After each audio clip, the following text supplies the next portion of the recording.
I graduated from Central in May or June, probably, of 1995. I went to Augustana College in Rock Island, Illinois. It's a great place. You should definitely look at it.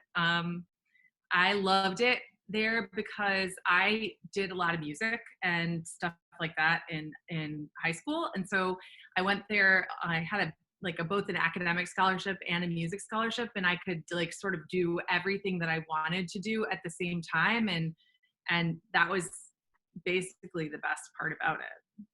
I went to college as a music major. I was going to be a voice major, and I was very excited about it.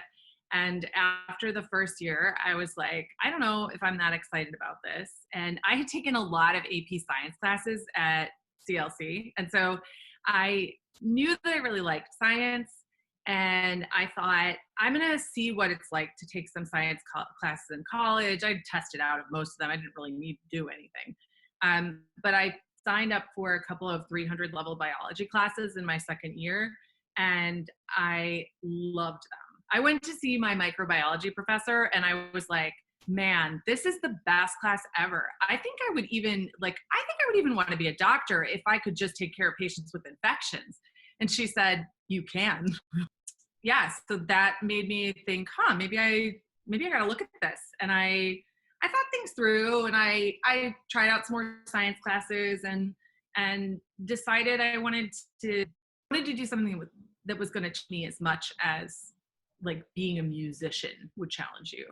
And so it seemed like medicine was a good choice, and I'm really glad I picked it. It's clearly the right thing for me to do. I still sing. I still sing in a choir in Chicago, Lux Cantorum. Come listen to us sometimes, but I think I'm not singing this prep, and I think they're on hiatus because of pandemic, but you should definitely come and listen to us. I mean, so you could still do those things and live your life. So what was kind of that trajectory for you after you figured out, or you found this niche of infectious diseases, you decided you wanted to go into that field? What did it look like for you to get to the point where you're at now? And I went to Loyola for medical school right after I finished college. And I think if I had one thing to do over again in my life, I would probably have taken a year off after college before I went to medical school.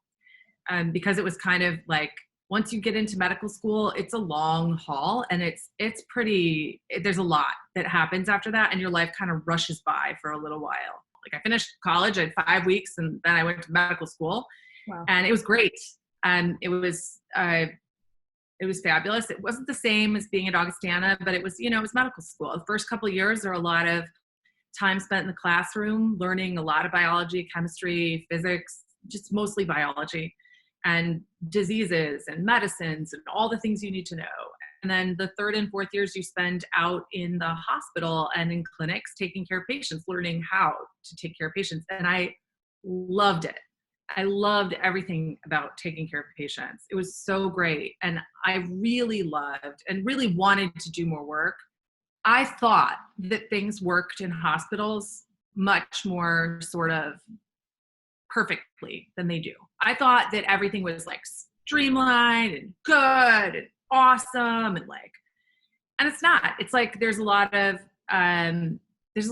room for improvement, and a lot of ways to make things safer, and a lot of ways to make things cleaner and to protect patients better. I'm not saying that American healthcare does a bad job at these things. It's just really hard. And I saw a lot of opportunity there, and I really wanted to work on fixing some of those problems. So even as a medical student, I thought, how can I make care safer, better for patients? How can I make this go better? And I still loved infectious diseases. I mean, I learned I loved a lot of other things too, but I loved infectious diseases. So I went off to do an internal medicine residency. I matched at the University of Chicago, which I really loved. And I was thrilled to go there. I went there as an intern there. So your first year out of medical school is an internship. And I did just medicine because I was going to be a medicine doctor. So you are the lowest person on the totem pole, but you're a doc. And so you are writing the orders and answering the questions and helping the patients, admitting the patients, and you're learning literally all the ins and outs of how much insulin to give someone with a blood sugar of 300 And what do I do if somebody's blood pressure is too high in the middle of the night? And, what if somebody's short of breath and you don't know why? And just fixing stuff. Then I was a resident there for another couple of years. But so I stayed at University of Chicago and I did a fellowship. And I did, by then I was really pretty much already doing training in hospital epidemiology. So getting extra learning and extra research and work in how to do sort of improving quality of care related to infections. And then I became the hospital epidemiologist on my own, the lead hospital epidemiologist. And I've been doing that job now for about 10 years. So what it is someone who's trained in both infectious disease and epidemiology, who leads a team of infection preventionists or infection control practitioners. And we're responsible for a lot of stuff. So there's also a nurse who's a doctor of nursing practice and who has a lot of degrees and knows exactly what she's doing. And she's like my counterpart. And she is the director of infection control. I'm the medical director for infection control. And together we have this team of people and we do a lot of work. So we do all of the surveillance. And that means that there's, you've heard about these infections people can pick up in hospitals. And well, we keep track of every one of them. We follow all the patients. We make sure that they don't get infections from central lines that are put in or things that happen to them or pneumonia because they're on a ventilator. We keep track of all of it and we have to report it to the government, to the CDC. And then if we see a problem anywhere, we have to fix it. So we also do a lot of performance improvement. We also do a lot of work with things like influenza. And if people get exposed to influenza in the hospital, we give them their Tamiflu and we help figure out what to do. And we make sure patients are safe and we put people in isolation and we keep track of who has what and we report all the diseases. And if there's the most interesting part is the part where we investigate clusters and outbreaks, right? So somebody calls and says, I've got 2 patients with the same bacteria on this floor. Do you think they're an outbreak? And then you have to figure it out. And we've had lots of that's like the disease detective part. And it's fun. It's really busy, but it's really fun. You can do a lot of good. You usually uncover a lot of stuff that needs to be fixed and changed. And sometimes it's like something was contaminated and you figure out that it was contaminated. Or the job of being an infection control practitioner is a great job. It's well paid. You don't necessarily, some people are a nurse and that's how they get into it. And some people are med tech and that's how they get into it. Some people go and get a master's in public health and that's how they get into it. But there's lots of different ways to end up in a job where you're the hospital epidemiologist, like you're the sort of infection control practitioners. And it's sort of like, it's a good healthcare job that people don't think about. And it's well paid. The hours are reasonable unless there's an outbreak, then they're not reasonable. And, but those are infrequent. And it's really exciting and an interesting job and you could do a lot of really good things. Some of the calls we get are a little crazy. Like anything that somebody doesn't really know what to do with, where it might be dangerous in the hospital, they tend to call infection control. Like, oh, there's this surgeon who's doing this surgery that only 3 people do in the entire United States, and he thinks he might have contaminated one of the wires. What should he do? And I'm like, okay, hold on just a second while I Google or YouTube a video of this surgery because I've never heard of it. I mean, only 3 people do it. How would I know about it? And then which wire is it again? Now let's figure it out. You just have to be able to learn fast and think fast and be willing to take on challenges. That's all there is.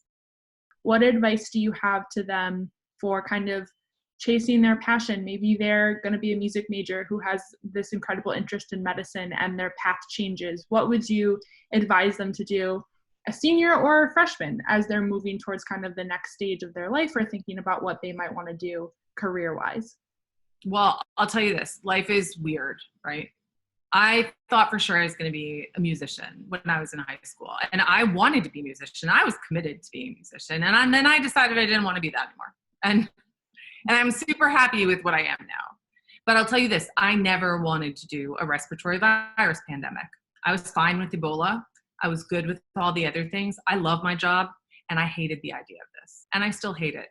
This is not what I want to be famous for or like even kind of famous for. I'm not really that famous. I'm just a little bit like viral for a virus. But like it's not what I wanted to put my career on. but I don't really have a choice. It's what's here. It's it's my job to handle it and to do this and to talk to you about it and to, stand up with the governor and say that. It just comes your way and you do it. You have to know how to take opportunities when they come to your door. And you have to be flexible about what it is. You should run after whatever you want, right? Run after it. And if you get distracted by something along the way, the younger you are, the easier it is to be like, hold on for a minute. I'm going to just go look at this for a little bit. And that's fine. You can always come back. The older you get, the harder it is to do that. And so you should do it. Do whatever you want to do. Run after it. Take the opportunities that come to you, even if they feel really far-fetched and out there. Like when the governor says, do you want to come and talk with me and introduce this? I mean, I was like, so no. Like I thought, I like talking to people. I love my job, but like, are you crazy? And it sounds great and all, but that's not for me. No, don't do that. Don't think that way. You got to think yes. I mean, you have to say yes to stuff. It seems odd, but now more than ever, when we come out of this, obviously right now, stay home. But when we come out of this, the world is your oyster, like whatever you're passionate about. There'll be so many opportunities that are new because of the way the world is changing because of this pandemic. There's a lot of room for people to have great ideas and to help get us out of here and to get us into something new or to take a new direction. That don't let them pass you by. It's okay to close doors, but don't do it now. You're too young to close those doors. And certainly don't close doors because you're afraid of them or because you think you might fail. So you fail. You're in high school. You get plenty of chances to fail. Promise.